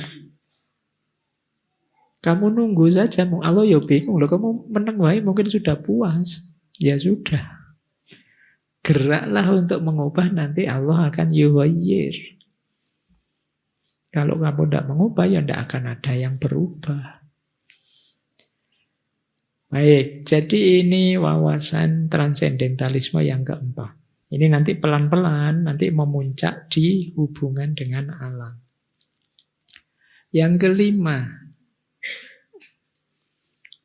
perkayalah pengalaman, karena pengalaman adalah jalan pencerahan. Ini menarik teorinya. Kalian mungkin banyak yang masih berteori pencerahan itu dengan cara baca buku atau belajar atau diskusi dan lain sebagainya. Kalau versinya turun, enggak. Yo kalau dari baca buku, dari belajar, dari ngaji kayak gini yang kalian dapat pengetahuan. Pencerahan itu kalian temukan dalam pengalaman. Jadi pengalaman itu biasanya tidak sekedar memberi pengetahuan, tapi juga menyadarkan kita. Kalian belajar tentang kejujuran, kesetiaan, itu ya pengetahuan. Tapi kalian baru sadar pentingnya kejujuran, pentingnya kesetiaan setelah kamu mengalami sakitnya dikhianati. Ini kan dari pengalaman namanya. Jadi pengalaman itu sumbernya pencerahan. Berarti apa? Ya perluas pengalamanmu. Itulah kenapa di Jawa ada semboyan ngelmu kuwi kelakone ganti laku. Jadi tuntasnya ilmu, ya tuntasnya ilmu itu kan menghasilkan pencerahan hidup, kesadaran hidup. Ketika itu sudah masuk ke ranah laku, Ketika berkaitan dengan aktivitas nyata, tidak sekedar aktivitas belajar yang di buku, yang di kelas, yang di teori-teori. Jadi pengalaman pribadi adalah kunci untuk kita mendapatkan pencerahan. Kalau Thoreau ya, dia berefleksi sendiri, mengamati alam. Ini bagi dia pengalaman yang luar biasa. Akan memberi wawasan spiritual yang mendalam. Nah, kalau urusan pengalaman, berarti ya masing-masing kita itu harus gerak sendiri-sendiri, tidak bisa diwakilkan. Sudahlah, kamu saja yang alami, nanti saya ikut kamu lah, belajar dari kamu. Kalau kayak gitu, apa bisa? Bisa, cuma yang kamu dapatkan hanya pengetahuan. Saya males pacaran, lihat teman saya pacaran rasanya seribet itu, serepot itu misalnya. Loh, kamu hanya lihat dari luar. Kalau pengen tahu ribetnya kayak gimana, ya kamu alami sendiri, nanti ngerti. Kalau melihat dari luar, enggak. Kan banyak itu yang beberapa kali saya baca, ada orang-orang yang tidak mau punya anak, repot. Rasanya kok tidak nyaman sama sekali diganggu anak-anak misalnya. Loh, karena dia hanya lihat dari luar. Padahal ibu-ibu yang punya anak itu senangnya luar biasa, bahagianya luar biasa, bangganya luar biasa dengan anak-anaknya. Dia tahu itu apa? Karena ngalami langsung. Kalian hanya menyimpulkan repotnya karena melihat dari luar. Sehingga kamu tidak tercerahkan. Kalau ingin tercerahkan, alami. Bahkan sekarang kan banyak itu yang tidak mau nikah kan. Saya tidak akan menikah. Itu dimarahi Nabi itu kan. Nikah itu sunnahku, kamu tidak mau. Alasannya itu tadi, repot lah, khawatir pasangannya nanti tersakiti lah, khawatir macam-macam alasannya. Itu karena kamu melihatnya dari luar. Coba ngalami langsung. Mungkin pengalamanmu lebih, ternyata lebih ngeri Pak setelah ngalami. Ya, tidak harus begitu, pengalaman bisa beda-beda. Paling tidak kalau pakai teorinya Socrates kan apapun yang terjadi menikah saja. Kalau kamu dapat pasangan yang baik, alhamdulillah hidup bahagia. Kalau dapat pasangan yang jelek, kamu jadi filosof. Ya. Kenapa kamu jadi filosof? Ya tiap hari kamu mikir, ya Allah ada orang kayak gini ya. Ada orang. Wawasanmu tambah luas sekarang. Baik. Oke ya, jadi pengalaman pribadi adalah jalan. Lakukan sendiri. Jangan takut berbeda. Mungkin tidak harus sama pengalamannya. Kata Thoreau menarik. Jika seseorang tidak bisa mengikuti irama teman-temannya, mungkin karena ia mendengar genderang yang berbeda. Biarkan dia melangkah, mengikuti alunan musik yang didengarnya, betapapun jauh jaraknya. Kalian tidak usah takut berbeda, juga tidak usah heran kalau lihat orang punya gaya hidup berbeda. Kata Thoreau, mungkin dia mendengar genderang yang berbeda, sehingga dia ingin mengalami hal yang berbeda. Yang lain berlomba-lomba daftar PNS, kamu ndak, ngapain semua PNS? Paling gajinya berapa? Gitu. Mending saya nganggur sajalah misalnya. Nah ya kan, ya enggak apa-apa kan kamu punya, itu kalau bahasanya Thoreau, mungkin kamu sedang mendengarkan genderang yang berbeda. Jadi yang jadi visinya tiap orang beda-beda. Enggak harus sama. Biarlah orang berbeda dan jangan takut kalian berbeda. Ikuti, ini kalau dilanjutkan tadi ya, ikuti suara hatimu masing-masing. Karena dia lebih tahu tentang dirimu, karena dia sumbernya dari dalam dirimu langsung. Tidak harus kamu terlalu digelisahkan. Nanti kalau orang komentar gimana Pak? Nanti kalau kamu memang maunya begitu ya jalan saja. Mungkin orang mendengarkan apa, kamu mendengarkan apa. Sehingga kamu menuju ke yang kamu inginkan tadi. Jadi ini berhubungan dengan pengalaman langsung tadi ya. Alami sendiri duniamu, jalani sendiri duniamu. Lanjut. Nah, ini contoh ya. Jangan hanya teori. Kata Thoreau, betapa sia-sianya hidup kita kalau duduk untuk menulis tapi kita belum pernah berdiri untuk hidup. Iya sih tulisanmu banyak, iya sih karyamu luar biasa, tapi numpuk di perpustakaan saja dan ilmumu hanya di meja tulis saja. Berdirilah untuk hidup. Karena hidup itu tidak sesimpel teori yang kamu tulis di buku-buku. Mungkin kamu kaget luar biasa begitu terjun beneran ke lapangan. Oh, ini juga bisa kalian ibaratkan, hubungkan dengan medsos. Kan kadang-kadang kamu galau, kamu sedih, kamu marah, kamu ngamuk, hanya baca tulisan. Terjun sajalah ke lapangan, lihat faktanya, kenyataannya. Tidak sengeri yang kamu baca di medsos-medsos. Kadang-kadang kamu sudah takut duluan, kamu sudah, wah kalau baca medsos itu, si Indonesia ini mungkin tidak tahan lama, sebentar lagi hancur. Tapi begitu kamu turun ke pasar-pasar, nongkrong di kafe-kafe, santai saja, yang ketawa-ketawa banyak, cengeng-cengenges banyak, santai saja. Tidak sengeri bayanganmu. Jadi, maka betapa sia-sia kalau engkau hanya duduk menulis tanpa berdiri untuk hidup. Berdirilah, terjunlah ke lapangan, lihat kenyataan langsung. Di situ kalian akan tercerahkan. Jadi itu pengalaman dan pencerahan. Disitulah nanti dia bilang, aku pergi ke hutan karena ingin menjalani hidup dengan penuh kesadaran. Menghadapi fakta-fakta penting dalam kehidupan. Dan mencari tahu apakah saya bisa mempelajari apa yang diajarkan kehidupan.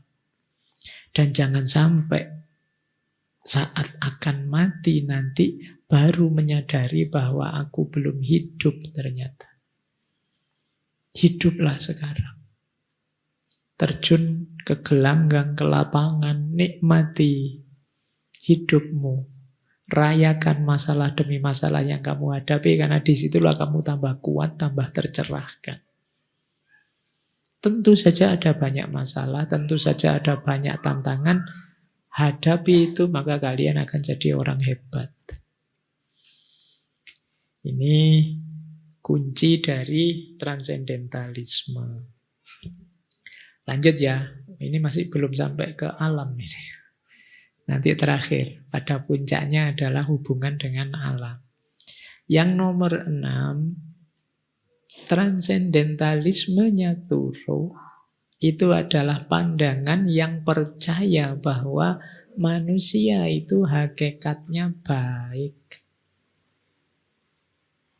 Berarti kalau ada orang tidak baik, dia sedang melenceng atau sedang tidak di jalurnya. Atau terhalangi. Kita itu setiap orang secara fitri itu baik. Mungkin karena kita salah rute, salah jalan, tergoda apa, akhirnya jalan kebaikannya belok.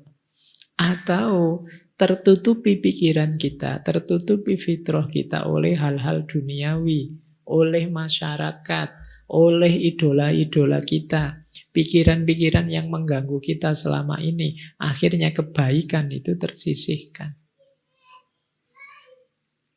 Itulah kenapa kalau kita yang muslim kan setahun sekali, 1 bulan kita diminta puasa Ramadan yang berakhir dengan Idul Fitri. Kembali ke fitrah. Kembali menjadi diri kita yang sejati. Yang sejati apa? Baik. Jadi orang baik. Jadi Idul Fitri itu ya kembali lagi jadi orang baik. Dan orang baik inilah aslinya diri kita. Nah ini kalau pakai teorinya Thoreau ini, kalau kalian pas salah apa, jahat apa, itu boleh pakai alasan, aslinya saya itu baik, Pak. cuma ya khilaf saja, cuma ya sedang melenceng saja. Ya, karena memang hakikat diri kita ini baik. Kitalah yang membelokkan kebaikan itu. Kitalah yang menutupi kebaikan itu sehingga pilihan-pilihan kita meleset terus. Atau masyarakat kita yang membuat pilihan kita terhadap kebaikan terganjal. Masyarakat yang manapun itu. Institusi sosial, institusi budaya, institusi politik bisa saja mengantarkan kita pada yang negatif yang harusnya positif. Jadi percayalah pada manusia, itu maunya Turo. Karena manusia itu hakikatnya baik. Jangan putus asa dengan manusia, karena manusia itu agen utama kebaikan di bumi ini. Kalau kita putus asa dengan manusia, siapa nanti yang menjalankan amanat sebagai khalifahnya di muka bumi ini? Tetap optimis bahwa manusia itu baik. Dan secara alami pasti akan milih kebaikan. Kenapa begitu? Hati nuraninya yang akan mendorong dia ke sana. Lakukan kebaikan sebanyak mungkin semampu kita. Jadi inilah yang diinginkan oleh Turo. Kata Turo, kebaikan adalah satu-satunya investasi yang tidak pernah gagal. Kalau kalian ingin investasi yang tidak tertipu, investasilah kebaikan. Kalau dalam agama itu panennya bisa luar biasa, berkali lipat. Investasikan kebaikan apa saja. Dari yang paling kecil sampai yang paling besar, asal kalian mampu. Bahkan sekedar menyingkirkan duri di jalan, kan begitu di hadisnya. Bahkan sekedar mungkin ngipasi temanmu yang sumuk sebelahmu. Kasihan ya temanku sumuk, terus bawa kipasi. Itu kebaikan juga. Bahkan sekedar nawari temanmu yang minumnya sudah habis. Oh, minumnya habis, boleh minum bekas saya kalau mau. Tapi kan niatnya baik. Investasilah kebaikan di mana saja. Mungkin sekedar noto sandal di depan itu, dibalik, dihadapkan ke depan semua. Mungkin nanti waktu pulang bantu sebelahmu yang sedang susah parkir, mau keluar, kamu bantu. Lihatlah peluang kebaikan sebanyak mungkin yang ada di sekelilingmu. Dan pasti ada dan pasti banyak kalau kamu mau. Investasikan sebanyak mungkin, pada akhirnya kamu akan panen. Kalau bahasa agama, famay ya'mal misqala dzarratin khairan yarah wa may ya'mal misqala dzarratin syarran yarah. Jadi, kalau engkau beramal baik sekecil apapun, engkau akan melihat hasilnya, yarah. Jadi, biar kita panen kebaikan, melihat buah dari kebaikan yang kita tanam, ayo sebanyak mungkin kita invest kebaikan. Ini akan jadi kunci kebahagiaan kita. Jadi di antara jalan kita bisa bahagia itu adalah kebajikan. Teori ini dari Aristoteles. Namanya virtue etik, etika kebajikan. Bahwa kebahagiaan itu akan kita raih justru kalau kita melakukan kebajikan. Kalau kalian tanya, Pak, gimana Pak saya mencari kebahagiaan, menemukan kebahagiaan? Tidak usah kamu cari kemana-mana. Lakukan saja kebaikan, maka kalian akan merasa bahagia. Baik, jadi itu 1, 2, 3, 4, 5, 6 pandangan transendentalisme. Sekarang baru kita masuk ke tema kita. Hubungannya dengan alam. Jadi dalam transendentalisme, alam itu dianggap refleksi dari Tuhan. Manusia dapat tercerahkan secara spiritual ketika kita dekat dengan alam. Ini mirip dulu kita belajar ekosofi dari Syed Hussein Nasr, bahwa alam itu manifestasi kehadiran Tuhan. Setiap kita melihat makhluknya Tuhan, tolong jangan berhenti di makhluk Tuhan ini saja, tapi naiklah lebih dalam ke kholiknya, ke penciptanya. Karena hadirnya makhluk jadi bukti adanya kholik. Alam bagian yang manapun adalah manifestasi dari adanya Tuhan. Maka rasakan kehadiran Tuhan dimanapun aspek hadirnya alam.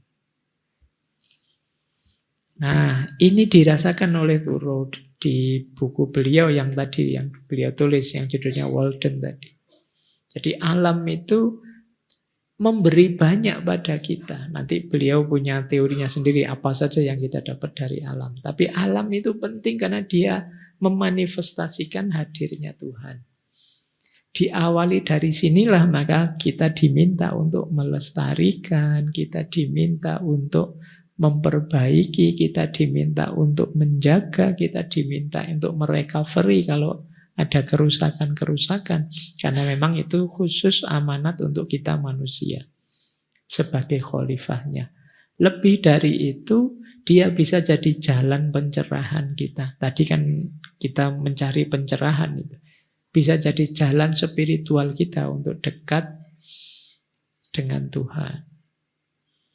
Makanya konsepnya transendentalisme yang ketujuh adalah kedekatan dan kesatuan dengan alam. Kita lihat ya nanti beberapa uraian beliau.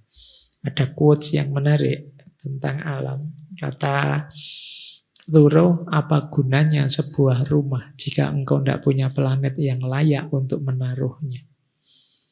Kalau planetmu rusak, kalau bumi hancur, semewah apapun rumahmu buat apa?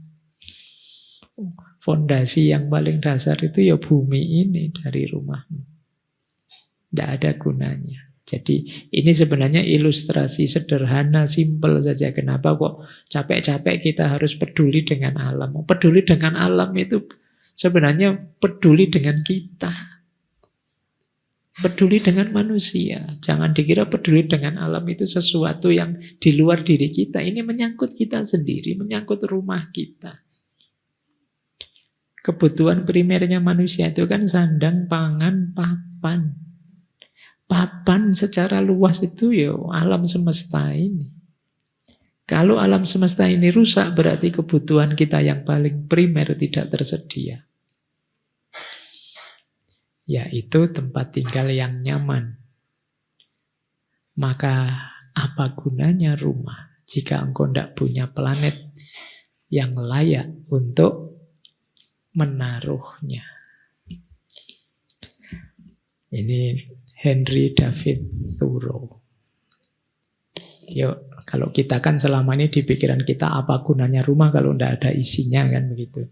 Kalau ini tidak, apa gunanya rumah kalau tidak ada pondasinya? Bukankah pondasi rumah itu bumi kita ini? Nah, Thoreau melihat bahwa alam semesta itu, jadi ketika Thoreau itu ketika melihat alam, yang muncul di kepalanya ini. Jadi persepsinya. Apa persepsi Thoreau tentang alam? Alam, kata dia, adalah keindahan. Alam adalah sumber kebijaksanaan. Alam adalah nutrisi spiritual yang tidak ada habisnya. Jadi keindahan yang tidak ada habisnya, sumber kebijaksanaan yang tidak ada habisnya, nutrisi spiritual yang tidak ada habisnya. Itulah alam. Jadi ini antitesis dari banyak kaum modern saat itu yang melihat alam itu seperti melihat makanan saja untuk diserbu, dinikmati, dihabiskan untuk kepentingan manusia. Thoreau melihat aspek yang berbeda. Setiap kali melihat alam, keindahan terasa. Pikiran terpacu untuk jadi bijaksana. Spiritualitas dapat nutrisi banyak, dapat bahan banyak. Setiap kali dekat dengan alam, rasa dekat dengan yang spiritual, dengan yang esa, dengan Tuhan itu semakin terasa. Itulah persepsi Thoreau tentang alam. Oleh karena itu beliau punya rumus menghadapi alam itu ada 4 tanggapan yang patut kita berikan. Yang pertama takjub, yang kedua hormat, yang ketiga dekat, dan yang keempat nyaman. Ini kayak kalian nyari jodoh ya. Kalau ada yang kalian taksir kan diawali dari takjub. Setelah takjub kamu hormat, segan. Setelah itu tambah lama tambah dekat. Begitu tambah dekat akhirnya nyaman. Saya tidak tahu kalian bisa tidak ya takjub dengan alam sekeliling. Karena mindset kita selama ini alam itu ya biasa saja sih Pak. Kita sering mendefinisikan disediakan Allah untuk kita, kan selalu begitu kita definisinya. Salah satu aspeknya begitu, tapi ya tidak hanya itu. Kalau kalian fokusnya hanya ke situ, nanti khawatirnya jatuhnya di mental mengeksploitasi alam. Tidak hanya itu, jangan berhenti di situ saja. Ada makna lebih dalam. Makanya Thoreau punya kalimat, dunia yang kita tinggali ini menakjubkan, tidak sekedar nyaman. Indah, tidak sekedar berguna. Untuk dinikmati dan disyukuri, tidak sekedar dimanfaatkan. Tidak sekedar itu bukan berarti jangan loh ya. Maksudnya jangan cuma itu. Jangan cuma kita anggap dunia ini enak ya ditinggali nyaman. Tidak cuma itu. Dia ini luar biasa, makanya menakjubkan. Jangan hanya dianggap berguna. Yo, untunglah ada air, untung masih ada oksigen, untung masih ada. Ini namanya sekedar berguna. Tapi dia sekaligus indah. Kalau hanya berguna, yang muncul di pikiran kita adalah menggunakannya. Tapi kalau ada makna indah, kita tidak akan berani merusaknya. Jadi kalau di pikiran kita hanya gunanya yang muncul, alternatif tindakan dari situ, nanti hanya memakainya, memanfaatkannya. Tapi kalau unsur indahnya juga masuk, secara natural manusia itu suka dengan keindahan, tidak ingin merusak, mengacaukan, mengganggu yang indah-indah. Maka mari kita persepsi dunia dan alam sekitar kita sebagai indah, tidak sekedar berguna. Mari kita syukuri, tidak sekedar kita manfaatkan. Kalau kita syukuri, kita terima kasih, kita masih ingin menjaga, melestarikannya terus, biar kita bersyukur terus. Tapi kalau hanya dimanfaatkan, bisa saja kalau nanti kita merasa tidak butuh, akan kita singkirkan. Maka kalimatnya Thoreau, dunia yang kita tinggali ini menakjubkan, tidak sekedar nyaman, indah, tidak sekedar berguna, untuk dinikmati dan disyukuri, tidak sekedar dimanfaatkan. Ini untuk biar kita terhindar dari mentalitas eksploitatif tadi. Hanya ingin menikmati untuk kepentingan kita saja. Nah, kita lanjutkan ya, bagaimana pendalaman seorang Thoreau terhadap alam. Apa manifestasi cinta alamnya Thoreau? Kata dia begini, jalani saja setiap musim yang berlalu. Hirup udaranya, minum minumannya, cicipi buahnya, dan pasrahkan dirimu pada pengaruh bumi, pengaruhnya. Maksudnya apa?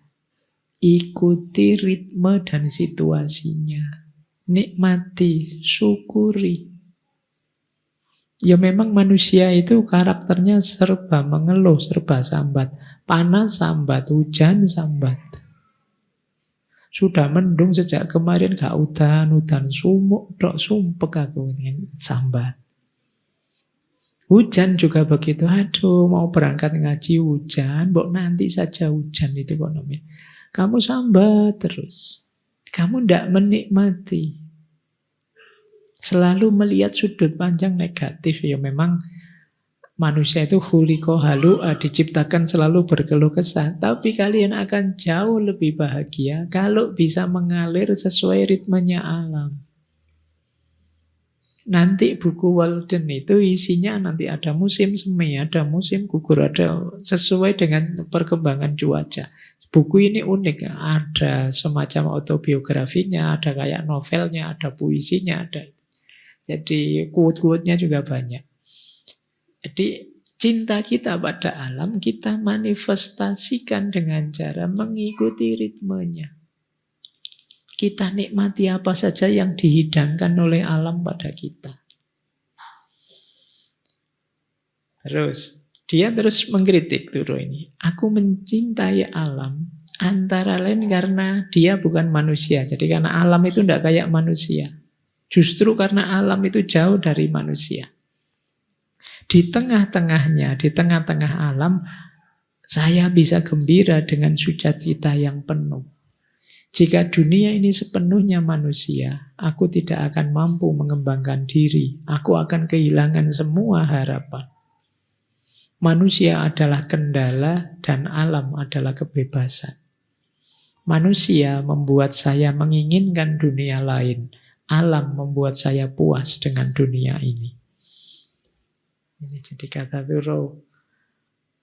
Cinta alam, dekat dengan alam itu luar biasa. Tidak kayak kalau dekat dengan manusia. Dekat dengan manusia, saya macet, tidak berkembang. Kenapa? Kecenderungan manusia kalau ketemu manusia saling membatasi, saling membelenggu. Saya tidak boleh begini, tidak boleh begitu, tidak bisa begini, tidak bisa begitu. Kebalikannya kalau saya ketemu alam, begitu saya asik berdua saja dengan alam, dia membebaskanku.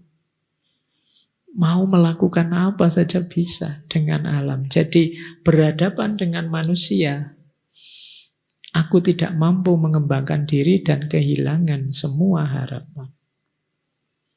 Manusia adalah kendala, jadi masalah. Alam adalah kebebasan. Jadi mungkin Thoreau ini kalau jalan-jalan ketemu manusia itu, ketemu masalah ini. Manusia selalu masalah, selalu membelenggu. Tapi kalau ketemu alam, dia ketemu kebebasan. Manusia selalu membuat saya menginginkan dunia yang lain. Kapan saya bebas ya? Kapan saya tidak begini lagi ya? Kapan selesainya ya? Itu kalau ketemu manusia. Tapi kalau ketemu alam, membuat saya puas. Ingin nambah lagi lebih lama, ingin nambah lagi di situ lebih lama. Itu khas kalau kita ketemu alam. Jadi ini cara berpikir Thoreau untuk mencintai alam. Nah ini ada tips menarik dari beliau. Saya rasa saya tidak dapat menjaga kesehatan dan semangat saya kecuali saya meluangkan waktu sedikitnya 4 jam sehari dan biasanya lebih dari itu jalan-jalan santai di hutan, bukit, dan ladang. Sepenuhnya bebas dari semua kesibukan duniawi.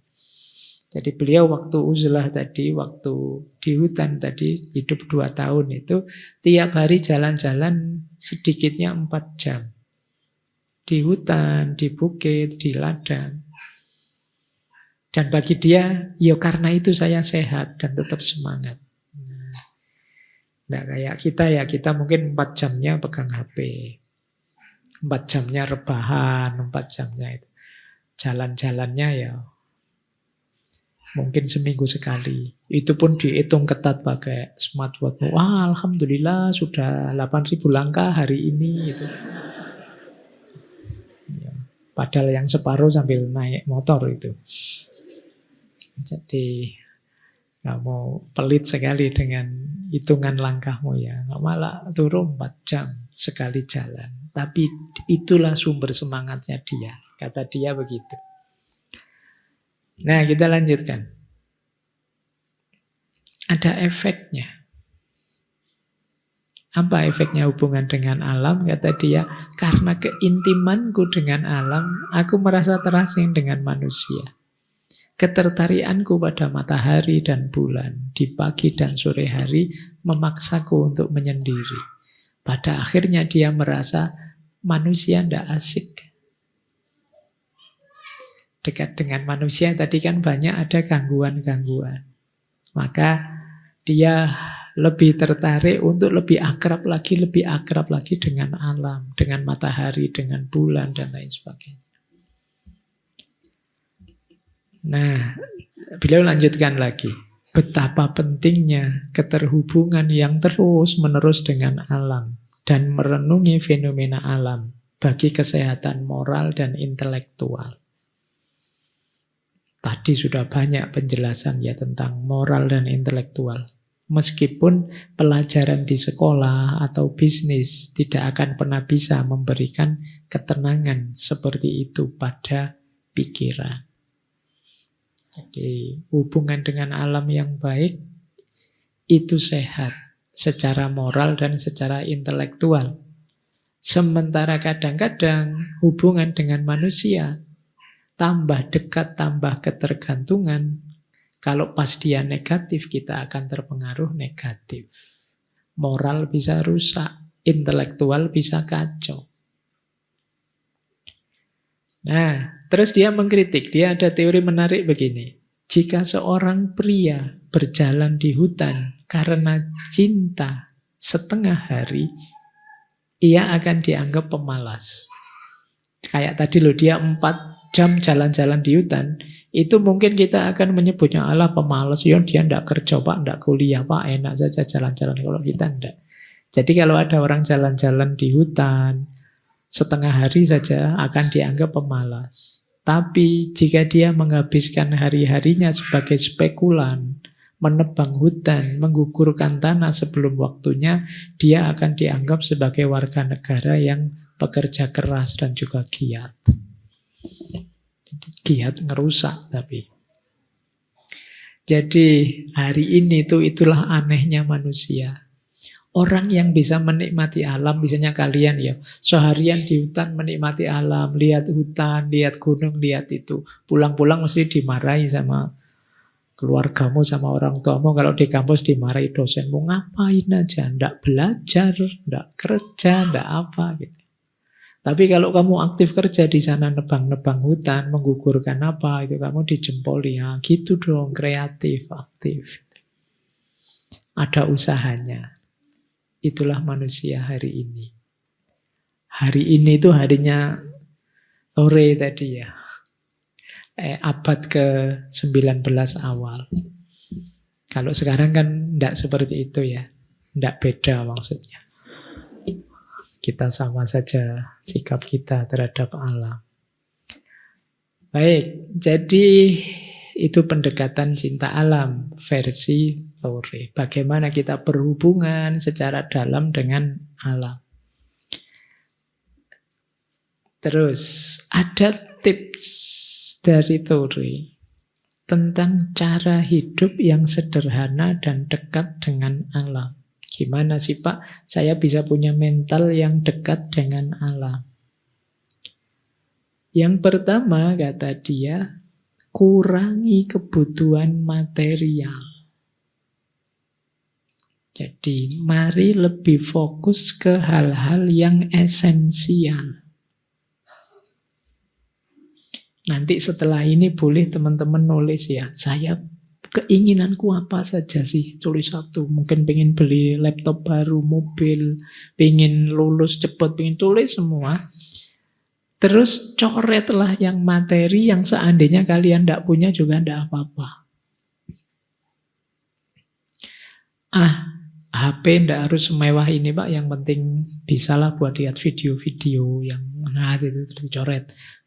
Tidak harus bisa main game kelas tinggi, game Tetris sama apa gitu aja. Terus coba ya kamu cari yang materi-materi, singkirkan. Yang tidak terlalu penting singkirkan. Baju saya sudah punya banyak lah, tidak apa-apa sudah. Wong yo tidak terlalu ngefek, saya pakai baju mahal sama baju murah, kelihatannya yo gitu-gitu aja misalnya. Sudahlah cari yang, coba latihan, singkirkan sebanyak mungkin keinginan-keinginan materi, kebutuhan-kebutuhan materi.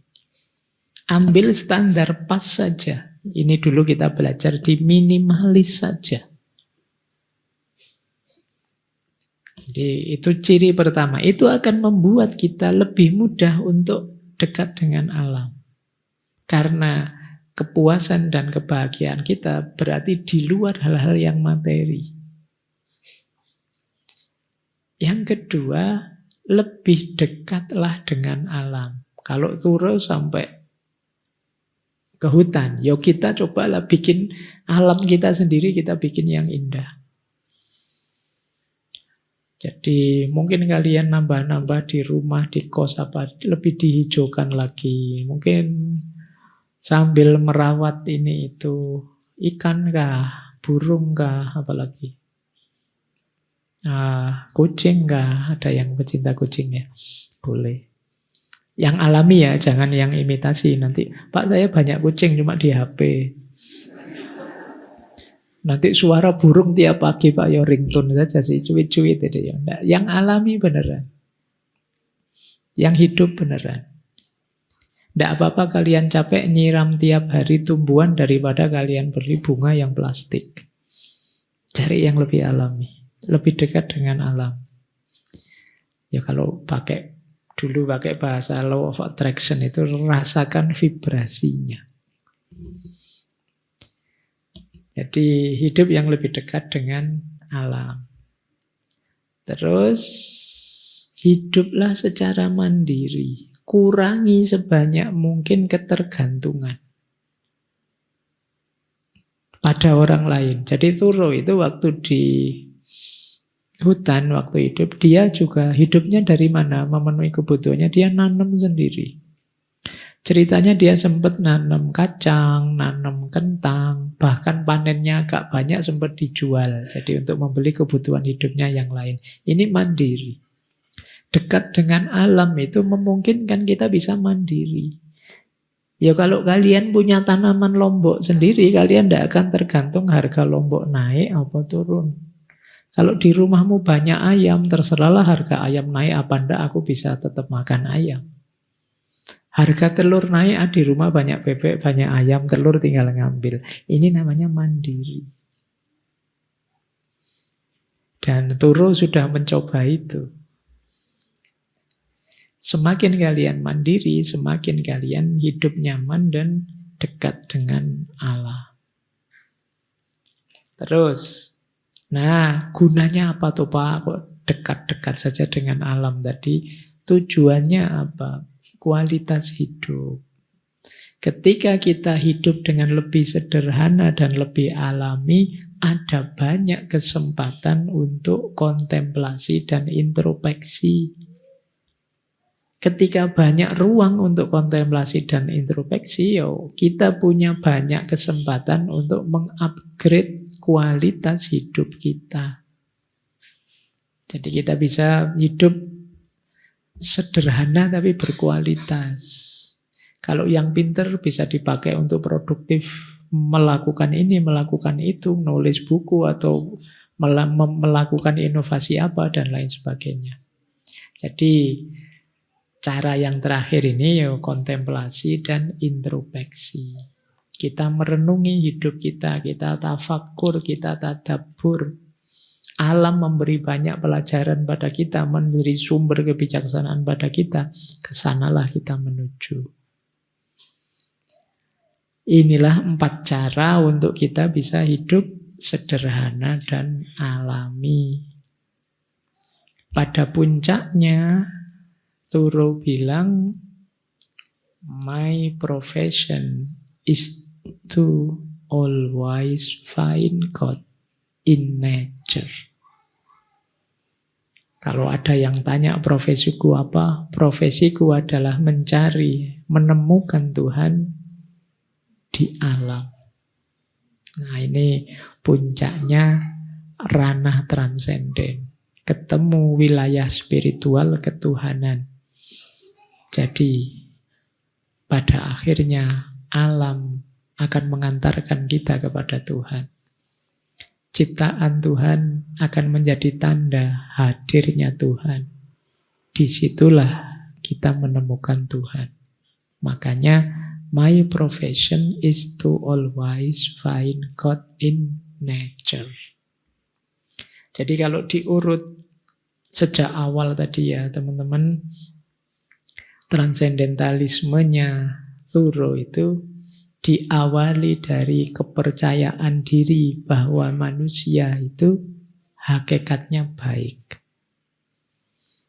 Kemudian dilanjutkan, kita hidupkan fakultas pemahaman yang murni dalam diri kita, namanya intuisi. Termasuk diantaranya hati nurani. Kemudian kita hidup secara moral, intelektual, mandiri. Jadi tidak terikat, tidak terganggu, tidak terjebak oleh dunia sosial, dunia budaya di sekeliling kita. Kita berani memutuskan pilihan kita sendiri, kita berani hidup sesuai keinginan kita sendiri. Jadi ini basicnya, yang tadi istilahnya individualitas. Setelah itu, kita juga tidak boleh abai terhadap nilai-nilai moral. Nilai-nilai moral, tapi bukan nilai moral yang sifatnya komitmen sosial, kesepakatan atau tekanan sosial, tapi nilai moral yang tumbuh dari hati nurani kita sendiri. Jadi diawali dari intuisi, kemudian dilanjutkan dengan penegasan diri sebagai individu, dipraktekkan dengan mempertimbangkan moral, kemudian diaktualkan dengan cara hidup sederhana dan dekat dengan alam. Inilah rumus ideal-ideal transendentalisme yang ditawarkan oleh Thoreau. Jadi penting bagi kita untuk, kalau menurut Thoreau ya, merancang hidup kita tidak terjebak dalam fakta, tapi melampauinya secara ideal, melalui intuisi, melalui kehidupan individu yang bermoral, kemudian dekat dengan alam secara sederhana. Dengan rumus-rumus inilah nanti kita bisa sadar betapa alam semesta ini memang akan mendukung kehidupan kita dan kita bagian dari alam semesta. Boleh teman-teman nyari tips, nyari cara, nyari jalan untuk lebih dekat dengan alam sesuai kondisi kita masing-masing. Ya ndak harus ekstrim seperti Thoreau yang hidup di hutan. Tapi boleh kalau ada yang mau. Ndak lama kok, beliau 2 tahun 2 bulan. Baik, ya meskipun nanti beliau di akhir hidupnya sakit. Beliau kena TBC. Jadi meninggal pada usia 44 tahun. Oke, saya kira itu ya untuk malam hari ini. Jadi seperti saya bilang, malam hari ini masih wawasan-wawasan universal. Menyemangati kita untuk kembali lagi ke alam. Minggu depan mungkin lebih teknis, lebih filosofis. Kita belajar tentang deep ekologi. Minggu depannya lagi mungkin agak liar sedikit tentang ekologinya, kita belajar dark ekologi. Kemudian kita belajar juga di minggu keempat tentang ekofeminisme, hubungan antara pemberdayaan perempuan dan pemberdayaan alam. Yang terakhir, minggu kelima seperti biasa kita nanti akhiri dengan obrolan dengan fokus tema ke ekologi tapi dari perspektif Islam. Oke, saya kira itu untuk malam hari ini. Semoga sedikit-sedikit ada yang bisa ditangkap, menumbuhkan kesadaran kita untuk kualitas hidup dan hubungan kita yang lebih baik dengan alam. Saya akhiri sekian, kurang lebihnya mohon dimaafkan. Wallahul muwaffiq, wallahu a'lamu bissawab. Wassalamualaikum warahmatullahi wabarakatuh.